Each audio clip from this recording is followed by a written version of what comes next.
आप देख रहे हैं चैनल आवाज की दुनिया। वहां जाके बरसो तो हम हैंडपंप लेके खोदते हैं बस वहां जाके बरसो।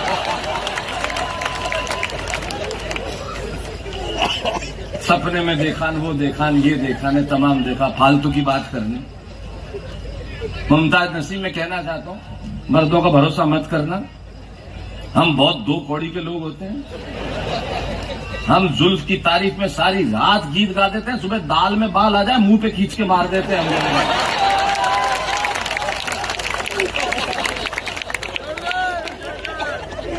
प्रेम में प्रैक्टिकल बात करो और प्यार में बताऊं तुम्हें, रंजीत राणा सरपंच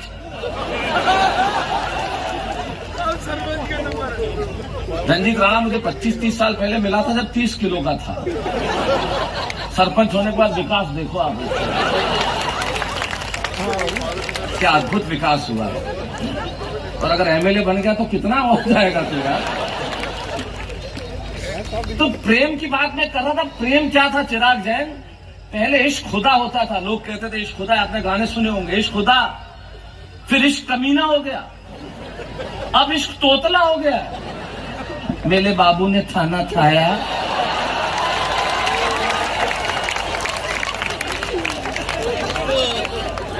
अरे शर्म आ रही है तुझे?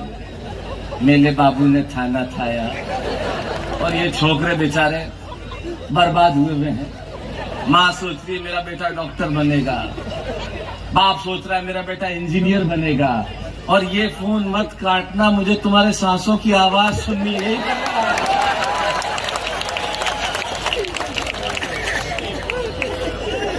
अब मुमताज कह रही है आपको कैसे पता? जैसे हमने तो सांसों की आवाज सुनी ही नहीं। मेरे बाबू ने थाना थाया। यहाँ उदयपुर के पास आ गया एक का फोन, लड़की ने फोन किया। अब उसे समझ ही नहीं आया कि उधर लड़के की मां ने फोन उठाया। उसने बिना हेलो किया सीधा मेरे बाबू ने थाना थाया। अब इस औरत ने हाथ रखा फोन पे और औलाद को आवाज दे रहा वेंडियो।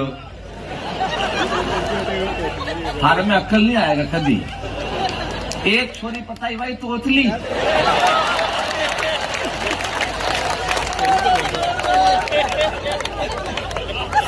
नहीं सही बात कर रहा हूं। अरे आवाज नहीं आ रही तो मैं क्या करूं भैया? संदीप जैन को पकड़ो। आवाज नहीं आ रही तो उसमें मैं क्या कर सकता? मैं आगे वही बोल रही है क्या? और मित्रों, अगर आप 20 लोगों को आवाज नहीं आ रही है, ये हिंदुस्तान का दुर्भाग्य है। तो आप वो जगह ढूंढिए कि जहां आवाज आए। 25 लोगों की वजह से 25,000 लोगों को आप परेशान नहीं कर सकते। हम लोग चाहते हैं कि सारी सुविधाएं हमारे घर आ जाए, वैसा नहीं होता। आप वो जगह ढूंढिए जहां आवाज हो जाए। 25 लोग क्या तय करेंगे इस 25,000 लोगों का भविष्य? ये कविता का मंच है, ये कवि सम्मेलन है। और ये वो लोग बैठे हैं, कविता लिखना सरल नहीं है। पूछो इन फनकारों से, ये सब लोहा काट रहे हैं कागज की तलवारों से।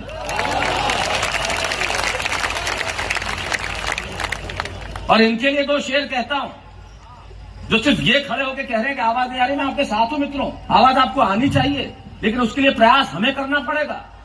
ईश्वर घर नहीं आते हैं, हमें ढूंढने जाना पड़ता है उसे। तब कहता हूं कि टूटने और बिखरने का चरण मांग लिया हमने, हालात से शीशे का वतन मांग लिया। हम भी खड़े थे तकदीर के दरवाजे पे, लोग दौलत पे गिरे, हमने वतन मांग लिया। हम वो लोग खड़े हैं आपके बीच में।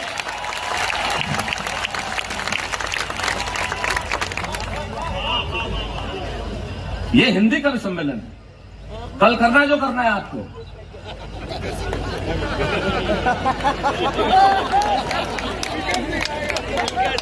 कविता की ताकत, हिंदी कवि सम्मेलन की ताकत।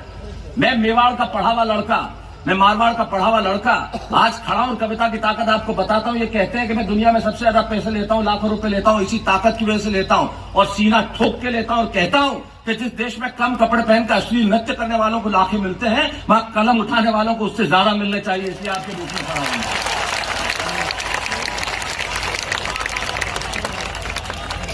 इसलिए संदीप जैन साहब अगली बार जब कवियों को बुलाएं, हाँ संदीप शर्मा साहब जो भी हो, क्या फर्क पड़ता है यार। शर्मा तो मैं रहा हूं। अगली बार बुलाएं तो एक वादा मुझसे कर लें, आप दुनिया भर के किसी भी फिल्म स्टार को बुला लें, आप करोड़ों रुपए दे दें, मुझे कोई फर्क नहीं पड़ता। कवियों के पैसे कम मत कराना। ये लोग बहुत महत्वपूर्ण काम कर रहे हैं, ये बहुत अच्छा काम कर रहे हैं और इनका काम होना चाहिए। और पैसे का काम तो पैसे से ही होता है,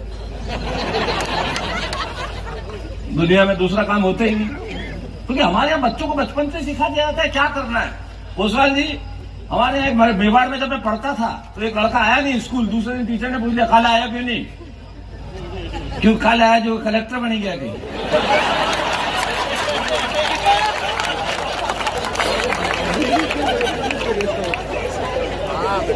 हमारे यहाँ तो जवाब देते हैं।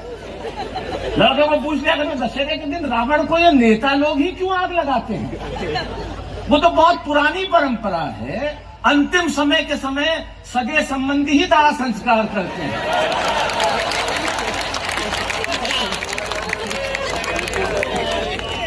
मैं राजनीति में जाना साहब कोई बात नहीं करूंगा, मेरा विषय ही नहीं है। ये पालक पागल लोग हैं, नेताओं की बात करते रहते हैं राजनीति। ये रंजीत भी और ये निर्भीक भी होता है, क्या करने की जरूरत है?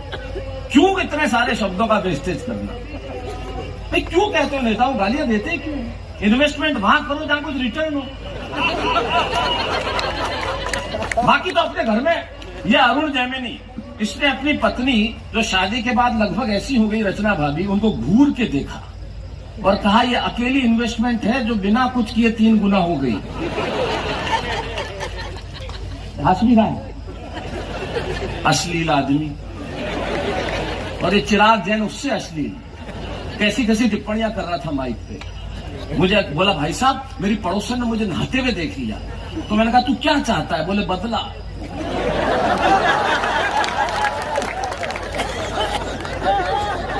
संदीप जी सही बता रहा हूं, बहुत अश्लील आदमी। इसका सारा घर मिलना है तो इसकी पत्नी ने कहा इनके लिए कुछ लाइए, ये टैक्सी ले आया। कुछ खिलाओ, इसने खिड़की खोल दी। एक से बढ़कर एक है हमारे यहाँ। लोग तो पूछो ही मत कि क्या कर। अच्छा, हिंदुस्तानी आदमी काम चलाना जानता है, उसे मालूम है काम कैसे करना, उसे बहुत अच्छी तरह से पता। मैं आपको ऐसी कोई कविता, मैं अपने आप को कभी मानता ही नहीं सर। मैं तो सामान्य ऑब्जर्वेशन का आदमी हूं, तो सीधी सीधी बात करूंगा। मैं कोई निर्भीक की तरह इतना चिल्ला के कविता पढ़ भी नहीं सकता। क्या बढ़िया कविता पढ़ी तूने, लेकिन जोश इतना भाई कंट्रोल रख तू यार। ये उम्र है कोई जोश करने की। चला गया बैंक में पैसे निकलने के लिए, बैंक ने वाले ने कह दिया पैसे नहीं, और तो माल्या को उधार।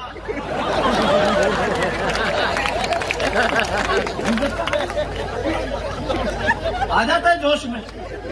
अच्छा, माल्या को उधार भी चीज। क्लास में बच्चों को पूछा माल्यार्पण किसे कहते हैं? बोले सरकारी बैंक जो पैसा इकट्ठा करके गरीबों का माल्या को अर्पण कर देते हैं, उसे माल्यार्पण कहते हैं। तो पैसे निकलवाने गया मारुति नंदन, इतना उदास क्यों बैठा है? मुस्कुरा, हंस, क्या हुआ? खुश रहे यार, खुश रहा कर, मायूस मत हो जिंदगी से। तब मैं कह रहा बैंक में पैसे निकलवाने गया, कब पैसे तो पैसे नहीं, और तो माल्या का उधार। अरे बोले पागल, बैंक में पैसे है तेरे खाते में नहीं है।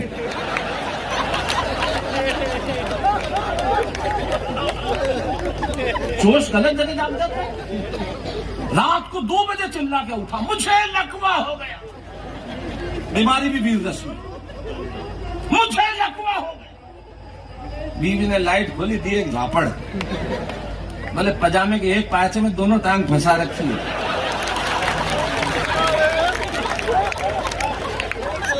आप इस दृश्य की कल्पना करो, मुझे लकवा हो गया, ऊपर से पजामा चूड़ी का,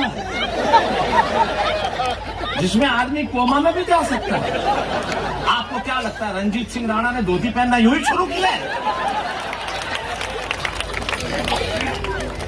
ये जो पजामे से धोती का ट्रांसफर है इसीलिए हुआ है। लेकिन कभी लोग हैं पता ही नहीं चलता। यार एक तो ड्रोन मेरी छाती पे,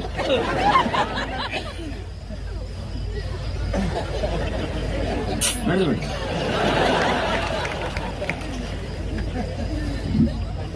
धन्यवाद, आप बहुत अच्छा ऑपरेट कर रहे हैं मेरे भाई, उसको यही रहने दो बस। हाँ, आप भी बैठ जाओ आराम से।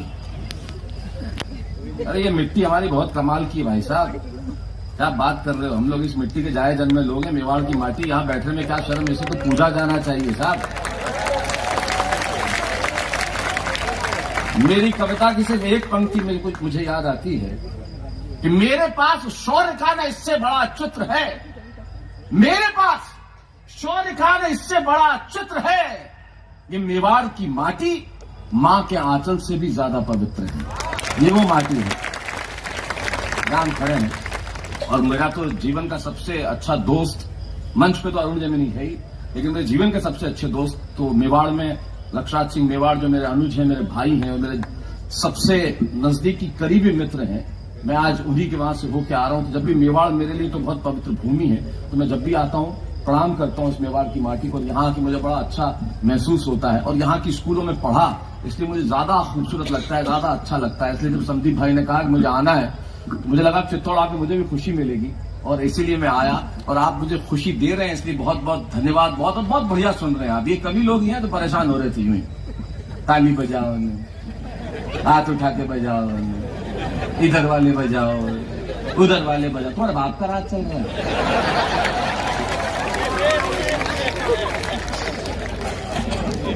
अरे क्यों बजाओ यार, ये क्या कोई ताली बजाने वाले हैं? और हमारा काम कविता सुनाना यार, बार बार कहने की क्या जरूरत है ताली बजाओ? माल ओरिजिनल होगा, अपने आप बिक जाएगा, बार बार क्यों कह रहे ताली बजाओ यार? आप तो मस्त रहो, ऐश करो जिंदगी में। आदमी की मस्ती होनी चाहिए। हिंदुस्तानी आदमी मस्त काम भी ऐसा करता है जिसमें हद नहीं। हाँ, ये तू पाप नहीं, ऐसे मस्त हो गए। अच्छा, इस वक्त तो मस्त वैसे भी हो गए होंगे। इसकी मस्ती अलग है, पूछो ही मत।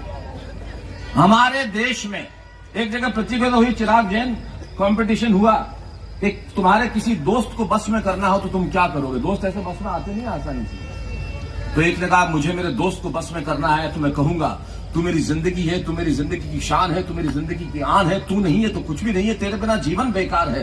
दोस्त बस में नहीं आया। दूसरे को कहा तू बस में लाने के लिए क्या करेगा? बोले मैं कहूंगा कि यू आर माय फ्रेंड। अंग्रेजी में बोलना शुरू कर दिया, you are my friend, you are my lifeline, if you not there I am just, I can not live without you. लंबा चौड़ा भाषण, बस में नहीं आया। मुझे कहा इसको बस में ला। मैंने एक शब्द बोला खाली, पिएगा? एक सेकंड में बस में आ गया। ये चीज ही ऐसे। अच्छा रंजित, तुम तो जानते ही हो, यहां पे मेवाड़ में रात को 2 बजे शराब की दुकान वाले के यहां फोन आया। आप देखो, रात को 2 बजे शराब की दुकान वाले का फोन, और उससे पूछा तेरी दुकान कब खुलेगी? उसने कहा 9 बजे खुलेगी। तेरी दुकान कब खुलेगी? अरे 9 बजे खुलेगी। तेरी दुकान कब खुलेगी? अरे बोले 9 बजे खुलेगी, आ जाना। बोले अंदर से ही बोल रहा हूं।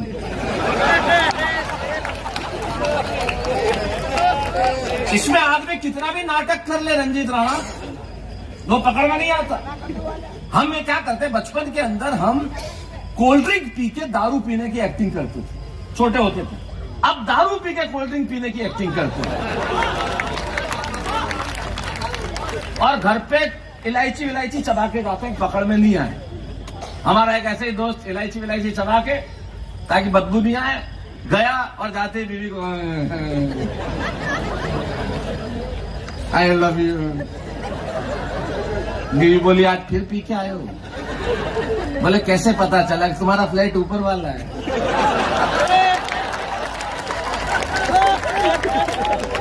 क्या करेगा चांद और क्या करेगी चांदनी? लेकिन आप पुलिस वाले जो व्यवस्था संभाल रहे हैं, मुझे बहुत अच्छा लगा। मुझे पता लगा एसपी साहब भी बैठे हुए हैं, रोशन जी यहीं पिटारजे में हैं, सारे लोग। बहुत बहुत धन्यवाद। आप इसलिए जो बीच में ट्रस्ट लगा हुआ है इसकी वजह से नजर नहीं आ रहे हैं, इसलिए। वरना मुझे पता चला कि आप यहाँ बैठे हुए हैं। अरविंद कोसवाल को तो मैंने देख भी लिया था, इसलिए। और मैं उनसे मिला अभी पिछले कुछ दिनों पहले, हमारी मुलाकात हुई, बड़ा अच्छा लगा। आप लोग जो व्यवस्था संभाल रहे हैं मुझे बहुत अच्छा लग रहा है। दोस्तों, जब पुलिस वाले सारे इस तरह से खड़े रहते हैं तो यकीन मानिए मुझे ज्यादा खुशी इसलिए होती है कि हम शायद इन्हें वो सम्मान नहीं दे पाते जो इन्हें देना चाहिए। क्योंकि ये लोग वो लोग हैं, ये अपने घरों में अपने परिवार के साथ लक्ष्मी पूजन नहीं करते। ये अपने परिवारों के साथ दीपावली पे लक्ष्मी पूजन इसलिए नहीं कर पाते ताकि आप पटाखे आसानी से छोड़ सकें।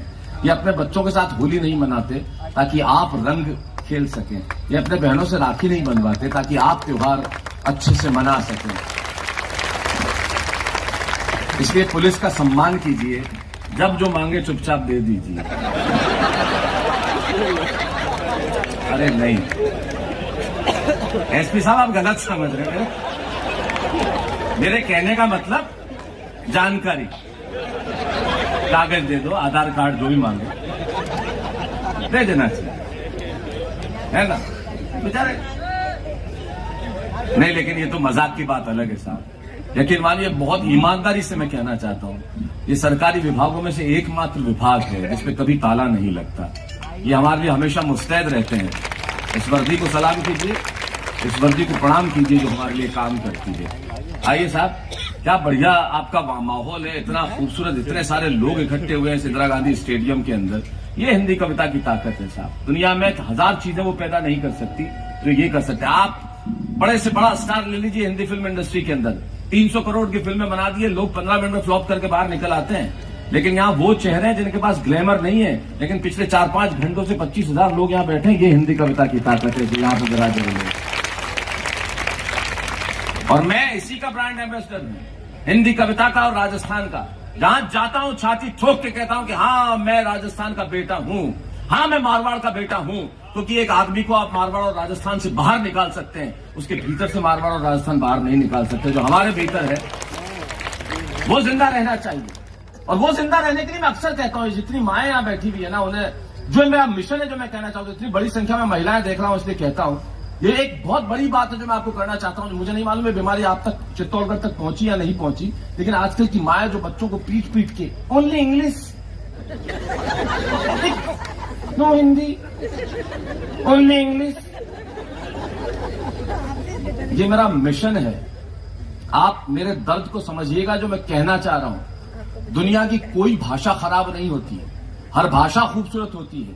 आप अपने बच्चों को अंग्रेजी सिखाएं, फ्रेंच सिखाएं, मैंडरिन सिखाएं, चाइनीज, जो भाषा सिखाएं, 1000 भाषाएं सीखने दीजिए, पर मेवाड़ी और मारवाड़ी भूलने मत दीजिए। ये भाषा हमारी संस्कृति है। भाषा खत्म हो गई तो संस्कृति समाप्त हो जाएगी। मेरे इस दर्द को समझना। गांव में किसी बुजुर्ग का देहावसान होता है तो एक व्यक्ति कम नहीं होता, एक धोती कम हो जाती है। एक भाषा बोलने वाला कम होगा, हमारी संस्कृति को बचाने वाला कोई मिलेगा नहीं। हमारे बच्चों को पूछो 67 रुपए ला, 67 मीन्स जी करता है अटन कार्ड है 67 रे बाद रुकू 67। और ये माए ओनली इंग्लिश,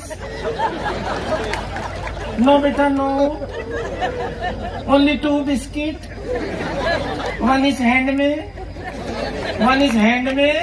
भाषा कही हैंड बैंड में।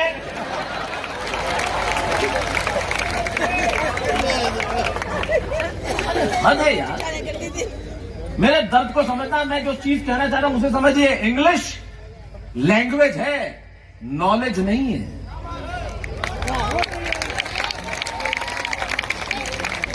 और हम दीवाने हुए पड़े। और जो हमारी भाषा का मजा है वो किसी और भाषा में आ सकता है क्या? वो एक लड़के ने किसी के घर के कांच का, मतलब खिड़की का कांच तोड़ दिया। अब जैसे ही कांच तोड़ा तो जिसके घर का कांच टूटा था वो आ गया बाहर और छोरे के बाप को पकड़ा, और आने मारा कांच तोड़ी दी तो वो तो वेंडियो है। अब मुझे एक बात बताओ, वेंडियो, गेलो, कालो, डोपो, डपोल, इसका मजा किसी स्टूपिड और इडियट में आ सकता है? मुझे बताइए। वेंडियो, घर का कांच तोड़ दिया, क्यों तोड़ा? वो तो वेंडियो है। तो खुद के घर का क्यों नहीं तोड़ेगा? तो वेंडियो थोड़ी है।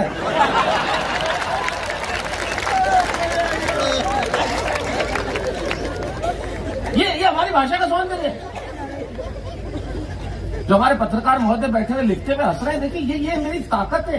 कलम का एक सिपाही कलम के दूसरे सिपाही के चेहरे पे मुस्कुराहट ले आए, इससे बड़ी चीज क्या हो सकती है साहब? ये चिराग जैन, ये आया जोधपुर, जिस वक्त मैं जोधपुर में रहा करता था।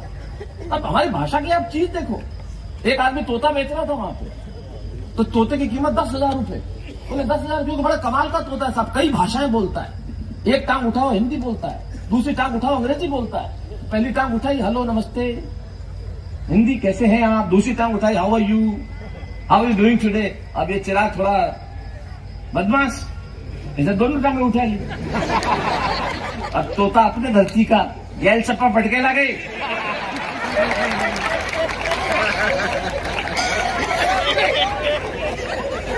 अब बताओ, ये जो गैल सप्पे का सौंदर्य है जाड़ावत साहब, ये कहीं आ सकता है? ये अरुण जैमिनी आया जोधपुर मेरे पास एक बार, मैंने कहा सारी दुनिया में तूने मां का दूध सुना होगा, मैं तुझे बाप का दूध बताऊंगा। और मैंने बताया, मैं इसको ले गया दूध की दुकान पे और मैंने कहा 2 गिलास दूध पियो, बगैर पैसे देके भाग जा। उसने 2 गिलास दूध पिया, बगैर पैसे देके भागने लगा। पीछे दूध वाला, थाने बाप रो दूध है।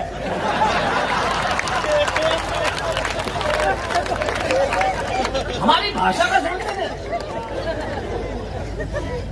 और अरविंद बाबू, हम लोग कुछ भी बेइज्जती करते और शब्द तो कतई बेइज्जती करते, हम लोग ही ऐसे हैं। मतलब आप पूरी दुनिया में कहीं भी चले जाओ, अगर किसी ने आपसे कोई बात कही और आपने बात नहीं सुनी तो अगला आदमी लंबे लंबे वाक्य बोलता है। जैसे किसी ने कोई कहा और आपने नहीं सुना तो अगला आदमी ने कहा, कहिए आपने क्या कहा जी, मैंने सुना नहीं, आप एक बार फिर से कहेंगे। कोई ज्यादा पढ़ा लिखा और उसने नहीं सुना, see I did not listen to you, will you come again, please speak it again. हमने अगर कोई चीज नहीं सुनी तो हम पूरा सेंटेंस बोलते ही नहीं हैं।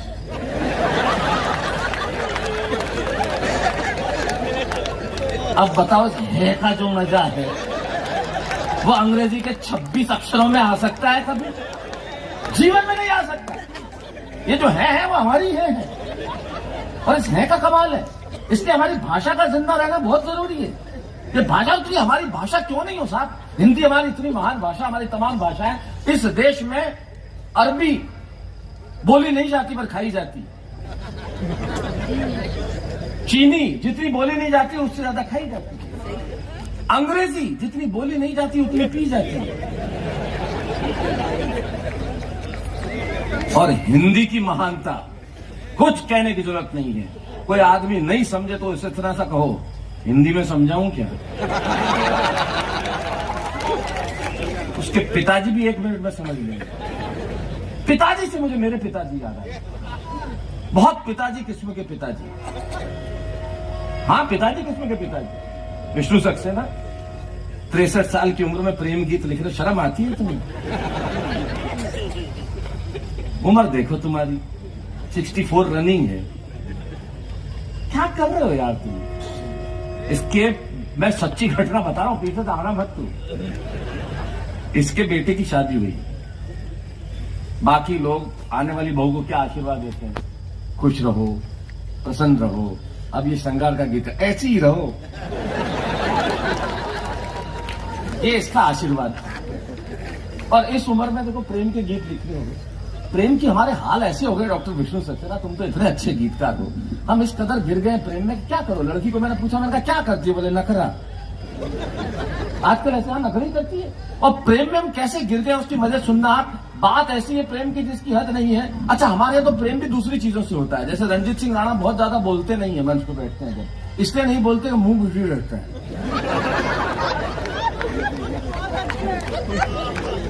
मैंने कहा कैसे हो राणा? कविता पढ़ ली? प्रोग्राम कैसे?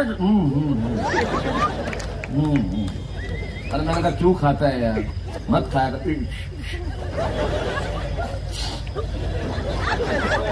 अच्छा, दूसरे कवियों को एक कवि से में तकलीफ हो गई, उसे पता भी नहीं चलता है ना, पेपर कप में थूक देते हो, अगला चाय समझ लिया उसने।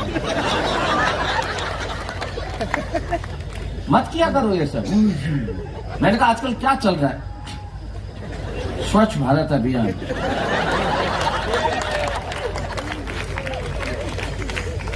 और साथ में एक रखा हुआ जो बैठा हुआ था, मैंने कहा क्यों खा रहे हो? नहीं, रोज नहीं खाऊं, ऑफर करे तो खाऊं। मैं ला रहे कौन है? ए ऑफर करे। अच्छा, इलाज भी तो बहुत तगड़े हैं, मुंह में भरा हुआ। सुनना अरुण, कमाल का। मैंने उसको पूछा, मैंने कहा रंजीत के पास में बैठा हुआ, उनका गुटखा महंगा हो गया तो क्या करेगा? 20 सेकंड का पॉज लिया, और पॉज के बाद बोला मैंगो जो है तो आधा घंटा बाद थूकना।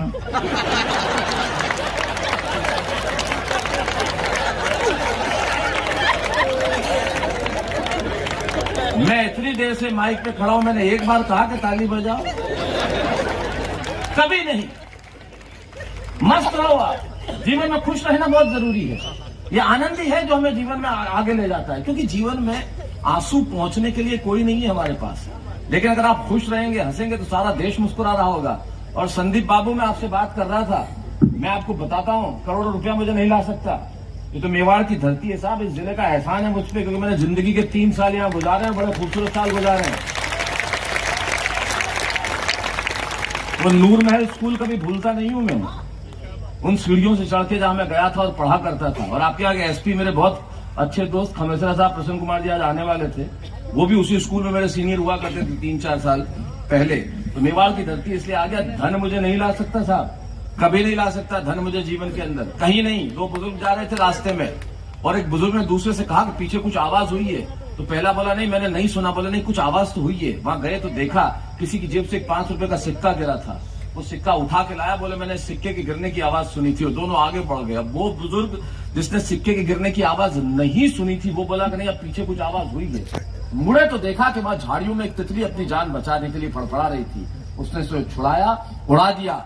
सिक्के वाला कहने लगा कि दोस्त, तूने भीड़ भरे बाजार में सिक्के के गिरने की आवाज नहीं सुनी और तितली के फड़फड़ाने की आवाज सुन ली। वो बोले दोस्त, तूने धन को सुना था, मैंने मन को सुना था। आज मैं यहां आके खड़ा हुआ हूं तो इस मन के लिए खड़ा हुआ हूं। इस चित्तौड़गढ़ की पवित्र भूमि पे, मेवाड़ की पवित्र भूमि के लिए आके खड़ा हुआ हूं साहब। वरना हिंदी कविता पढ़ने के लिए हम जहां जाएं, हम तो कहीं भी जा सकते हैं और कहीं जाते भी हैं, लेकिन यहां आने की एक बात अलग है साहब। ये मिजाज अलग है, ये माटी अलग है, इसलिए यहां आके खड़ा होना बड़ा जरूरी है। तब मैं कहता हूं, और जितने बुजुर्ग लोग यहाँ बैठ के हंस रहे, मुस्कुरा रहे हैं, उन्हें देख के मुझे ज्यादा अच्छा इसलिए लगता है। तब मुझे मेरी कविता की एक पंक्ति याद आती है कि छत नहीं रहती, दहलीज नहीं रहती, दीवारों दर नहीं रहता। छत नहीं रहती, दहलीज नहीं रहती, दीवारों दर नहीं रहता, और घर में बुजुर्ग ना हो तो घर घर नहीं रहता। और बुजुर्ग कमाल के होते हैं। हमारे यहां से एक बारात जा रही थी गांव में, दूसरे गांव में। अब सुनना अरुण, तो लड़की वालों ने कहा कि बारात में सब ठीक है, कोई डोकरो नहीं आना चाहिए, बुजुर्ग नहीं, सब जवान जवान आओ। एक फूफा जी अड़े गए, मैं तो चाल लूं। अरे बोले मना किया, रिश्ता तोड़ देंगे, मैं चाल लूं। बोरी में बंद कर दो, मैं चाल लूं। उसको बोरी में बंद करके लेके गए वो तो। अब वहां गए, अब लड़की वाले वापस आए, बोले साहब शादी शाम की है, लेकिन हमारी दूसरी शर्त और है। हम शादी तभी करेंगे, गांव के पीछे एक दूध की नदी बहती है, पानी, गांव के नीचे पानी की नदी जो बह रही है, उसको दूध की नदी बना दो, उसको दूध का कर दो तो हम शादी कर देंगे। अब क्या दूध का कैसे करें भाई, रिश्ता टूट जाएगा। वह फूफा जी बोरी में से मन काटो, मन काटो भाई। हम आए, बाहर निकले तो बोलो वणंदान को कर दे मैं दूसरी नदी 10 मिनट में, पहले या खाली कराओ।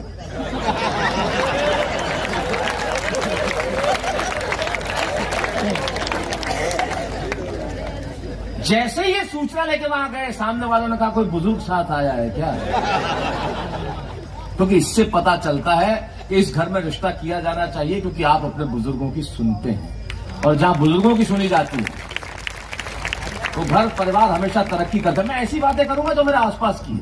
मैंने जीवन में ऐसा कुछ नहीं लिखा जो मेरे दूर का हो। जो आसपास और पार्षदों का तो मैं बहुत सम्मान करता हूं। ये जो पीछे बैठे हैं बहुत सम्मान करता हूं। राणावत साहब, आप तो अध्यक्ष हैं इस आयोग के, ये पार्षदों का बहुत सम्मान करता हूं। मैं आपसे जिम्मेदारी नहीं रखता। जिस वक्त लोगों को अपनी लुगाइयों का चेहरा देखना चाहिए, ये गटर के ढक्कन देख रहे होते हैं।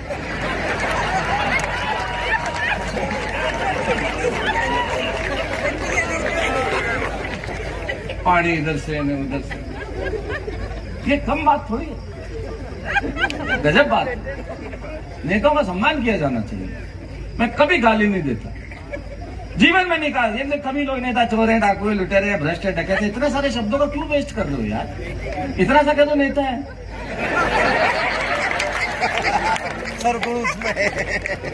क्या करने की जरूरत? बात खत्म। तो राजनीति मेरा विषय है ही नहीं। मैं तो अपने पिताजी से ऊपर नहीं आता। मेरे पिताजी इतने पिताजी किस्म के पिताजी हैं। एक क्लास में टीचर मुझे गणित पढ़ा रहे थे, खड़ा हो जा, मैं खड़ा हो गया। What goes off my father. एक तो टीचर मुझे पता नहीं क्यों खड़ा करते, क्या पसंद आता था मुझे मालूम ही नहीं। खड़ा हो गया, बोले गणित पढ़ा रहा हूं, तुम्हारे पिताजी की पैंट की एक जेब में 100 रुपए है, दूसरी जेब में 150 रुपए, इसका क्या मतलब? एक तो मुझे गणित में समझ में नहीं आया ये क्या करते हैं ये सब। उदाहरण किस किस्म के? आपने गणित पढ़ी होगी स्कूल में, 3 बिंदु बना देते थे, माना की, चूंकि।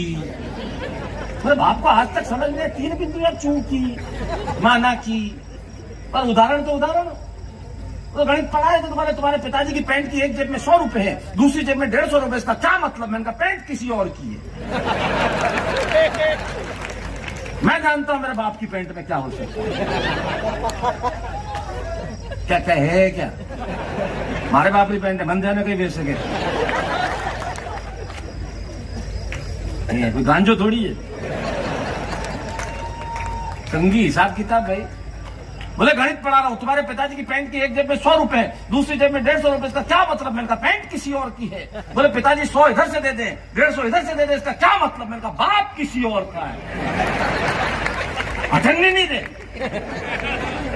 एक पड़ोसी आया उनके पास, बोले आपके पड़ोसी, मतलब एक भिखारी आ गया, बोले आपके पड़ोसी ने बहुत कुछ खिलाया, आप भी कुछ दो। आज बोला दी इन्होंने, बोले 50। 1 रुपया नहीं दे किसी को। स्विमिंग पूल के लिए लोग कुछ मांगने, अगले ने 2 बाल्टी पानी दिया, बोले ले जा, इससे ज्यादा क्या लगेगा? पूल तो बना दिया, बॉयज डालेगा, ले जा। और मेरे चाचा जी तो उससे भी आगे हैं, लोग अनाथालय के लिए कुछ मांगने आए, उन्होंने 2 औलाद दी।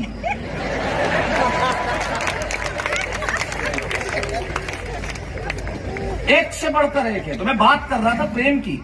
डॉक्टर विष्णु सक्सेना है, धोती तक भी आऊंगा, मुझे टाइम बता दो कितना होगा। हाँ, मजा तो मुझे भी आ रहा है। अरे वाह मेरी जान, वाह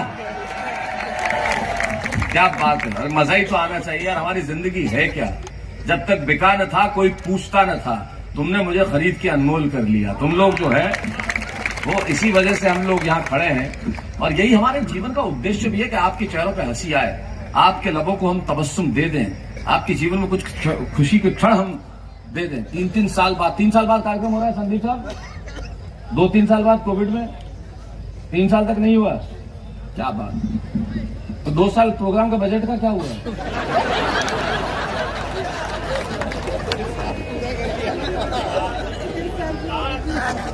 ये पूछना तो बड़ा जरूरी है, बहुत आवश्यक काम है। तो मैं प्रेम की बात कर रहा था, डॉक्टर विष्णु सक्सेना और मुमताज हसीन बहुत बढ़िया प्रेम के गीत सुना रहे थे, अद्भुत।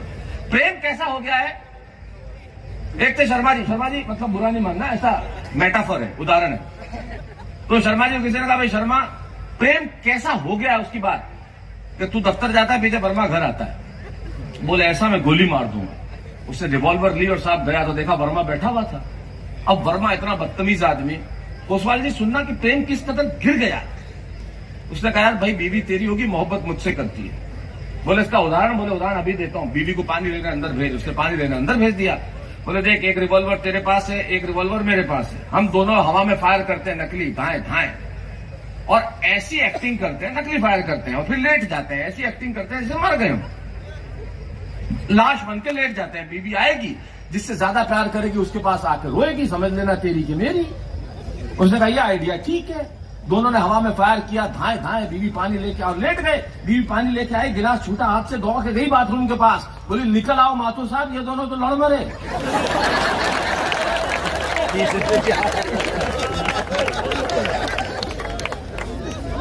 ये कविता जरूर सुनाऊंगा,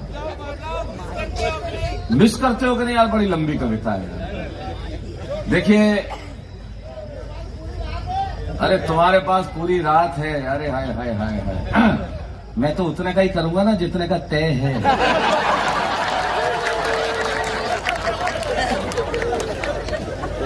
मनाओ संदीप जी मंच के पीछे।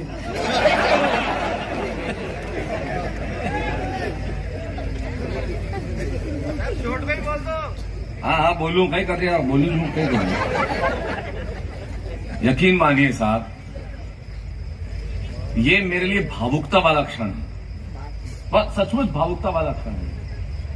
हिंदी कवि सम्मेलनों का एक बेटा, इससे बड़ी जीत उसकी क्या होगी कि जिस शहर में वो 20-25 साल से आया ही नहीं, मेरे ख्याल से चित्तौड़गढ़ आया ही नहीं मैं पिछले 25-30 सालों में तो कभी।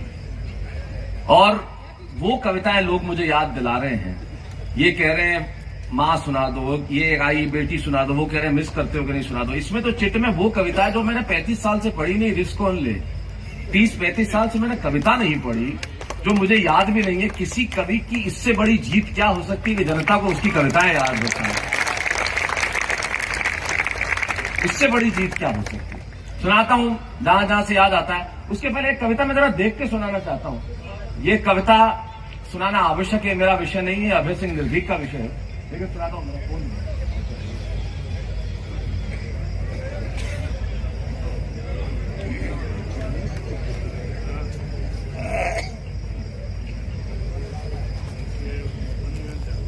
दोस्तों, ये कविता मैं इसलिए सुनाना चाहता हूं क्योंकि मेरा कर्तव्य भी है और मेरा फर्ज भी है। अगर इस शौर्य की भूमि पर मैंने कविता नहीं सुनाई तो मुझे लगेगा कि मेरा यहाँ आना सार्थक नहीं हुआ। मेरे मंच के मित्र भी शायद पहली बार सुनेंगे इस कविता को, तब सुनाता हूं। मेरा विषय नहीं है ओज, लेकिन निर्भीक इतना अच्छा पढ़ रहा था, शहीद की एक कविता उन्होंने पढ़ी। मैं अपनी सिर्फ एक पंक्ति कहता हूं मित्रों, मैंने इससे बेहतर नहीं लिखा। जो एक पंक्ति कहने जा रहा हूं वो एक पंक्ति सिर्फ इतनी थी। शहादत के लिए पूरी कविता लिखना मेरे से संभव नहीं हुआ। अगर आपको लगे कि शौर्य और पराक्रम की धरती इस मेवाड़ पे शहादत को इस ढंग से कहा जा सकता है, मैंने सिर्फ एक पंक्ति लिखी कि जिस दिन तू शहीद हुआ, जब सीमा पे किसी को गोली लगती है, कोई मृत्यु को प्राप्त होता है, या समाज के भीतर ये वर्दी पहनने वाले जितने लोग हैं इनमें से अगर कोई शहीद हो जाता है, एक पंक्ति आप ले जाइएगा अपने घर के, जिस दिन तू शहीद हुआ न जाने किस तरह तेरी मां सोई होगी। जिस दिन तू शहीद हुआ न जाने किस तरह तेरी मां सोई होगी। मैं तो बस इतना जानूं वो गोली भी तेरे सीने में उतरने से पहले रोई होगी।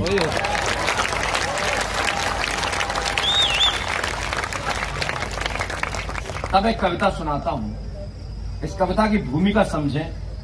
कविता की भूमिका सिर्फ इतनी सी है, पुलवामा अटैक जब हुआ उस वक्त राजस्थान के झुंझुनू जिले के एक हमारे वीर शिवराम, वो एक आतंकी कामरान को मारते वक्त स्वयं शहीद हो गए। लेकिन इसके पीछे की घटना आप सुनिए। वो शहीद हो जाते हैं और जिस वक्त शिवराम शहीद होते हैं उनका अस्थि कलश आता है और उनकी पत्नी सुनीता उस वक्त 9 माह की गर्भवती होती है। एक 9 माह की गर्भवती पत्नी अपने शहीद पति की अस्थि कलश को उठाने के लिए अस्पताल से बाहर निकल आती है और वो 9 माह की गर्भवती उस अस्थि कलश को कांधा देती है। उस वक्त राजस्थान के एक प्रमुख अखबार ने मुझसे संपर्क किया मुंबई में कि आज की इतनी बड़ी घटना हुई है, हम चाहते हैं कि आज आप एक कविता लिखें, हम इसे मुख्य पृष्ठ पे देंगे। झुंझुनू जी के संपादक का मुझे फोन आया तो मैंने एक कविता लिखी। मुझे लगा इस विषय पे मैं क्या कहूं, विषय मेरा नहीं है, विषय हमारे वीर के रोज के कवियों का विषय है।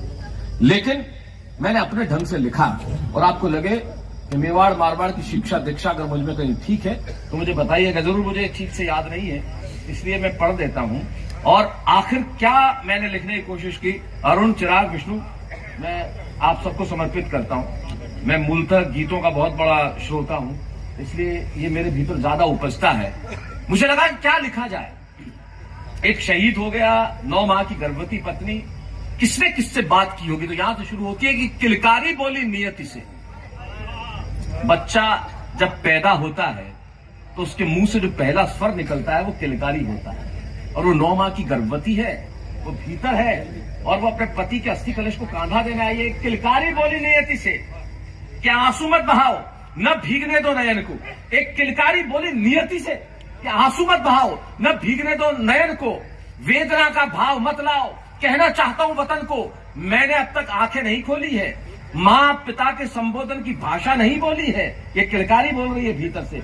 एक किलकारी बोली नियति से कि आंसू मत बहाओ, न भीगने दो नयन को, वेदना का भाव मत लाओ, कहना चाहता हूं वतन को, मैंने अब तक आंखें नहीं खोली है। मां पिता के संबोधन की भाषा नहीं बोली है। लहू का रंग क्या होता है मैंने जाना नहीं है। लहू का रंग क्या होता है मैंने जाना नहीं है, लेकिन व्यथित हूं मैं, ये मैंने माना नहीं है।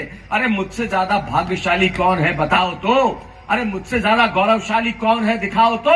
मैं हूं उस पिता की संतान जिसने पीठ नहीं दिखाई है।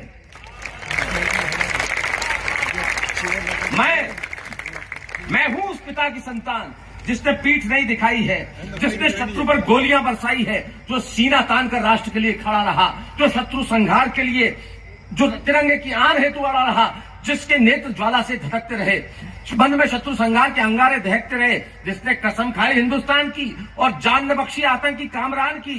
वो अमृतत्व की वेदी है, न कि